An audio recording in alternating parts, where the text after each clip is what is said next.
तुकाराम महाराज म्हणतात की जो अद्वैत अद्वैत समजतो आणि ईश्वरापासून मी काही वेगळा नाही असं समजून जेव्हा तो ईश्वराची तो सेवा करतो तर त्यासाठी काय करतो बघा विठ्ठल.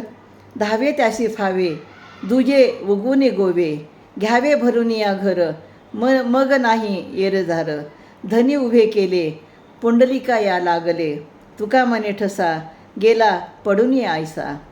तर सर्व द्वैत जाणून जो हरीकडे धाव घेतो तोच खरा मोक्षाचा अधिकारी होय.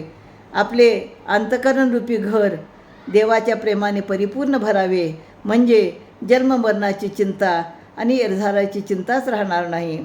प्रेमानेच जगाच्या मालकाला म्हणजे विठ्ठलाला पुंडलिकाने काय सांगितले की मी आईवडिलाची सेवा करत आहे, मी आता येऊ शकत नाही, तर तू विटेवर उभं राहा असं त्यांनी म्हटल्यानंतर युगेन युगे विठ्ठल म्हणजे विटेवरतीच उभे आहेत. तर तुकाराम महाराज म्हणतात आणि असा ठसा उमटला आहे तो संपूर्ण जगात प्रसिद्ध आहे. म्हणजे आपल्या भक्तासाठी विठ्ठल युगेन युगे विठ्ठल आपल्या भक्तासाठी उभं राहतो हे सगळ्या जगामध्ये संपूर्ण लोकाला हे माहिती झालेले आहे. रामकृष्ण हरी.